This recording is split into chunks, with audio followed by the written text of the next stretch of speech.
গাজার মানবিক বিপর্যয় এখন ইতিহাসের এক ভয়ঙ্করতম অধ্যায়ে পরিণত হয়েছে। ইসরায়েলের অব্যাহত অবরোধ, ত্রাণের অনুপস্থিতি এবং বরাবরের বোমাবর্ষণে ধ্বংস হয়ে যাওয়া অবকাঠামো আজ পুরো ভূখণ্ডটিকে পরিণত করেছে এক উন্মুক্ত বন্দি শিবিরে। জাতিসংঘের সাম্প্রতিক প্রতিবেদন বলছে, গাজায় বর্তমানে 10 লাখেরও বেশি মানুষ তীব্র অপুষ্টি ও খাদ্য সংকটে ভুগছেন। এর মধ্যে শিশু ও নারীদের অবস্থা সবচেয়ে করুণ।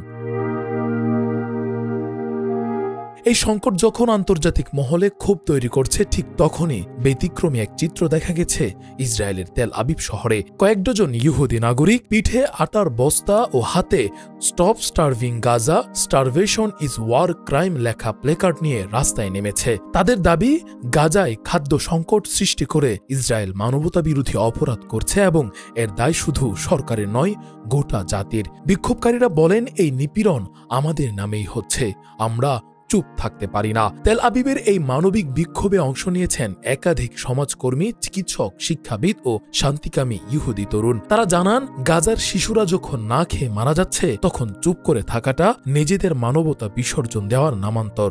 বিক্ষোভে কেউ কেউ নিজেদের পিঠে আটার বস্তা বেঁধে নিয়ে এসে গাজার জনগণের সঙ্গে প্রতীকী সংহতি প্রকাশ করেন। এদিকে জাতিসংঘ, red cross, human rights watch সহ বহু সংস্থা ইতোমধ্যেই গাজায় দুর্ভিক্ষকে মানবসৃষ্ট বিপর্যয় আখ্যা দিয়ে কঠোর পদক্ষেপ দাবি করেছে। বহু সংস্থার মতে, ইসরায়েল সরাসরি খাদ্যকে যুদ্ধের অস্ত্র হিসেবে ব্যবহার করছে, যা আন্তর্জাতিক আইন ও জেনেভা কনভেনশনের পরিপন্থী।